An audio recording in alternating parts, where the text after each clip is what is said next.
Hello and welcome to the Fundamentals of Lute Playing. My name is Laudon Schuett and today we're going to be talking about shifts. Now, I hope you are all enjoying learning your first lute pieces and working on what you've been assigned in this course and having fun with it, maybe running into some problems and working your way through or doing all of that. In the meantime, while you're working on that, I'm going to post some videos to kind of help prepare you for what's coming next. Some of the videos will be geared a little more toward beginners, and some of the videos will be geared toward more advanced players, people who've played other pluck stringed instruments. Today, I think this is going to be geared more toward beginners. On the other hand, if you're an advanced player and you still struggle with shifts, there may be some useful tricks in here for you to think about and to incorporate into your playing. So what is a shift? And I think before we get into that, let's talk about first what a position is. I think I briefly mentioned in one of the previous videos that I purposely chose for the basic first piece a piece that had no shifts or position changes. So a position can basically be thought of as a group of 4 frets. So if you put your first finger in the first fret, second finger in the second, third finger in the third, fourth, whatever, like that, that's first position. And then if you shift those 4 fingers up, you're in second position. So you'll see it's always related to where the first finger is when they're all lined up. So first position, second, third, fourth. And I should say it doesn't matter what course you're on. So if you're on the third course, this is first position, second position, third. So it's a horizontal motion. And it goes, fifth position, sixth, seventh, eighth, ninth. And that's really kind of the end. You can go past that last fret, and there are pieces that do. But that definitely is getting into some pretty hairy territory. So I think for the next solo piece that you all are going to be working on, I'm actually going to have you come together, the 2 groups, the more advanced players and the beginners, and we're going to be doing a really beautiful treble arrangement of green sleeves that comes from the Folger manuscript. And this piece opens with a shift. And I am a big fan of making exercises from pieces, from taking little bits of a piece that I think are going to be problematic or I know are problematic, and I make an exercise out of that. So instead of working on a generic exercise where you just work on shifting, the idea is to incorporate it into the music that you are going to be working on or that you are working on. So what I'm going to ask, what we're going to do is we're going to break this down. And I should clarify that sometimes there's some confusion about what a shift is versus a slide. And I think for most musicians, if you say slide, what we're talking about is actually making an audible motion from one position to another. So I'll show you. Actually sliding along the strings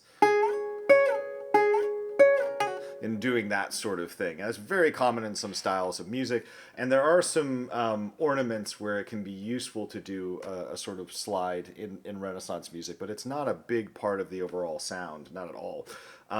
So what we actually want is a shift, and a shift is a silent move. So you're going 1 and 2 and 1 and 2 and 1 and 2 and 1 and 2 and. So let's talk about some principles. Why do we do this? Well, to get to higher notes, to change to where we need to go. Some things that can arise when students first start doing shifts, and I've seen this with guitar players, I've seen it with lute players. So let me set up the scenario here, which is going to be very similar to what you're going to do in green sleeves. We're going to start reversed though. So your first finger will be in the second fret of the first string on that chanterelle. So we'll put our first finger there. And what I want you to do is, before we do anything, I want you to make sure that you're not bunching, you're not putting your fingers together like this, but that you're nice and relaxed, and each finger is basically hovering over its own fret. Make sure that the hand is parallel or close to parallel with the neck. What I mean by that is make sure that you're not getting into this kind of position or this kind of position. I think this is the more common one that I see with students, is that things are kind of tilted. And that's not to say that that position isn't useful in certain scenarios. There's always There are always going to be exceptions. When I was a kid, I hated phonics because they gave me a list of rules and then they gave me a bunch of exceptions to the phonics. And, I was like, oh, then what's the point? So I will say I kind of understand that now. I'm going to give you some standard rules that we can break down the road under certain conditions. For now, what I want is the palm of your hand to be parallel with the neck or close to parallel. The fingers nice and curled. Again, watch out for a situation where the fingers are extended like that. And we're going to shift from the 2nd fret to the 7th fret. Okay?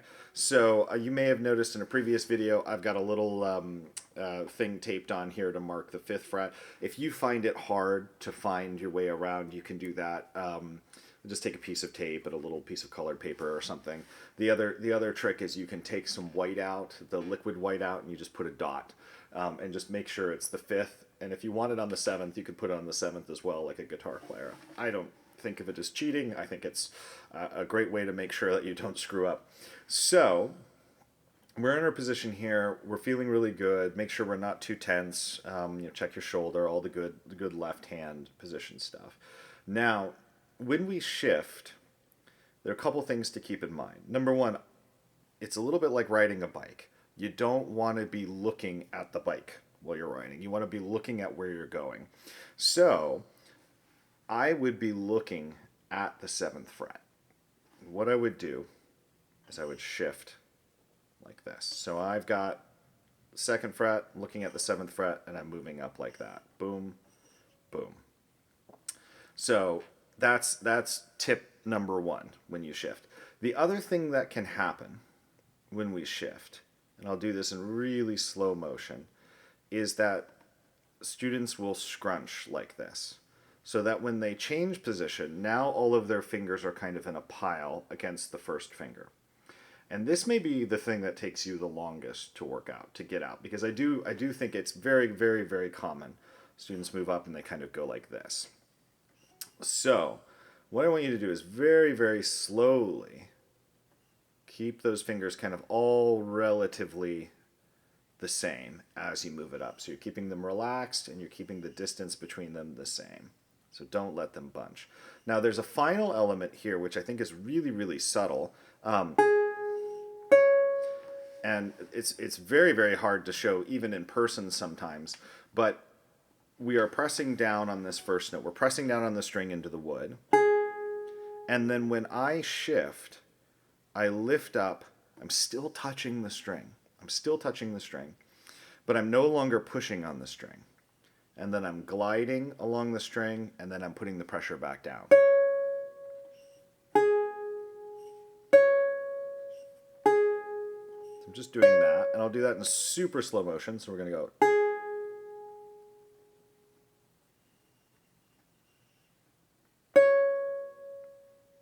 Go even slower probably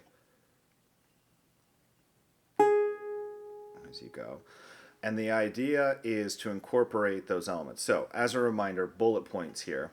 What we're going to do is look where you're going. Okay, look at the fret that you're shifting to. Don't watch the finger. You'll go right past, or you'll get stuck early. Tip number 2, keep the palm parallel to the fingerboard as you go up. And don't let the fingers scrunch as you go up like this. Make sure that you're taking the time to get a quality shift. Okay? And then practice the shift backwards like that. And this one, it's very easy to kind of do that, where the fingers come together, they slam into each other. So just keep everything as relaxed as you can as you're doing that. And I don't want you to worry about doing this to every single fret. I just want you to get really, really comfortable with this one change here. What we will have you do is then try it with different fingers. And the concept's absolutely the same.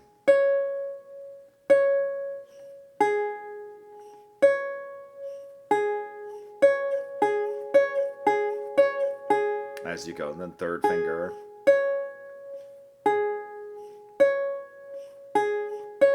And then 4th. And this, when you get to the 4th, you'll notice that the you kind of go off the fingerboard. And you might think, well, when are we ever going to do this? Well, you can think of a scenario where you're shifting and maybe these two fingers need to get down there for whatever reason, and then you need your third finger to grab a note in there or something. So being able to do that is really important, and that adds a little extra movement that we'll talk about down the road for more advanced shifting. But when you do that and you go off the fingerboard, this is my one little exception here, is I do tend to scrunch here because I want these fingers ready to play anything that might be down there. So if I'm going like this, my fingers aren't any use over here. So when you do 4 to 4 like this, I think you actually can scrunch. So there's your first exception to a rule and an explanation for why you have that sort of exception. Now, I'm not going to give you your first piece yet, but I will tell you that it involves going from the first finger, and then when you shift, you're actually going to switch to your fourth finger. And this is kind of an interesting move that's going to happen. So what you're doing is you're playing the 7th fret with your first finger. And there's a reason for that. I mean, a lot of people might think, oh, Laudon, why don't you just move 4? There'll be an explanation down the road, I promise. The opening of the piece basically is... So what we need to do is we need to set that phrase up.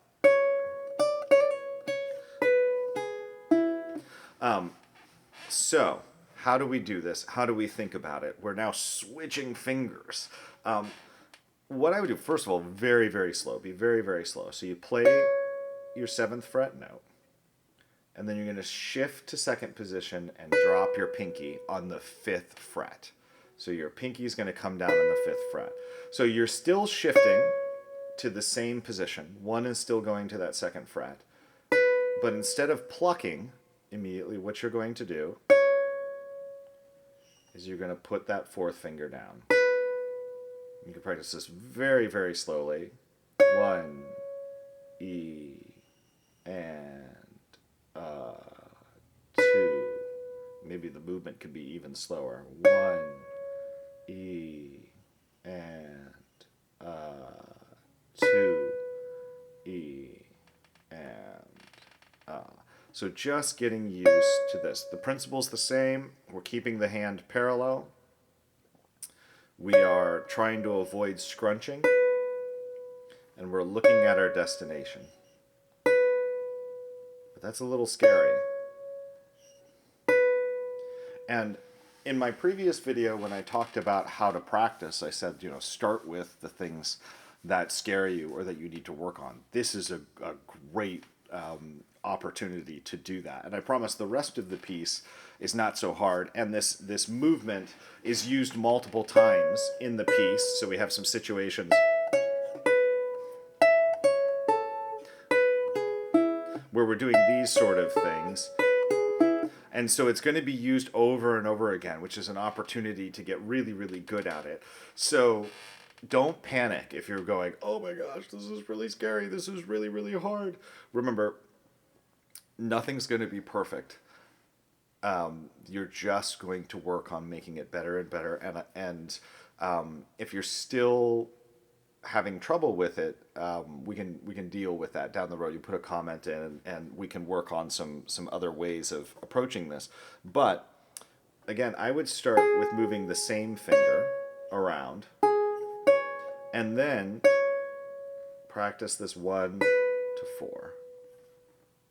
1 on the 7th fret, 4 on the 5th fret. Don't do anything else. You can set a little timer, spend 5 minutes just going. And if you need to add an intermediate stage where you go like this. So all I did there was I played 7, 2, 5. Those are the frets, right? So 7th fret, 2nd fret, 5. You can add that intermediate step if you'd like. And then what you can do is you can take out the pluck. You can go 7, 2, 5. So that you're just thinking, I'm going to second position, I'm just using a different finger. And you kind of build yourself up to that, break it down. And take lots of breaks. If you're getting frustrated and you're going, oh my gosh, this feels like forever. The other thing I'll say, though, is very often I'll be in a lesson with a student and they'll be working on a spot like this. And almost immediately they start getting frustrated. And I'll ask them something, well, how long do you think you've been working on this in the lesson? And they go, I don't know, 20 minutes? And I go, it has been 45 seconds. You've been looking at this moment for 45 seconds. So one thing I might recommend too is when you're working on these nasty spots, these difficult things that maybe you don't like doing, set a little timer or whatever to keep track of like how long have you actually been working on it. And I think it might surprise you. And I would try to maybe commit to maybe 5 minutes or something like that. And so you do it for 5 minutes and you realize, oh, I'm getting worn out. Okay, take a break, step away from it, and picture in your mind the movement. Picture the fingerboard and what you need to do to get this working. So it might be uncomfortable at first. In fact, that's part of growing and becoming a better player. But what I want you to do is just think about it really in a very logical way. What am I doing? I'm changing positions, and then I'm dropping a different finger to play the next note. So I'm in 7th position, I'm going to 2nd position, dropping my pinky. And if you've done a good job of keeping those fingers spread when you shift on one finger, then really that pinky should, which I know is a very dangerous word, should. Everybody says, oh, things should be better, things should be. It usually isn't. But if you've done that work, then the pinky should be already over that 5th fret. And if you get to the point where you're trying to do this and you're realizing that your pinky is not over the 5th fret, then you just need to go back and work on the single finger shift and making sure that you're being honest about where those fingers are hovering over. Now down the road, we'll do more advanced shifts where as we shift, we also change the position of our hand, or we do things like that. Shifts where we're doing some different shapes and movements and things like that. But this is just a very basic introduction to shifts, and we're not going to be getting our next piece for a couple of weeks. And of course, these are videos. You can take as much time as you want. So go very, very slowly. Try out this shifting technique. If you're a more advanced player and you find yourself sometimes struggling with shifts still, maybe go back and take a look at this and come at it in a different way. And re-examine it. Now, of course, we'll go into greater detail on more advanced stuff down the road. So I hope you enjoyed this lesson or found it helpful. I have a feeling that many of you may find it frustrating. So don't be afraid to throw in some questions in the comment section. It can be challenging at first, and I totally understand that. If you're enjoying this series, the best way you can support it is just by subscribing to my channel. I hope you have a wonderful day practicing. Enjoy this little exercise to prep you for the next piece. Happy looting, and I'll see you for the next lesson. Bye.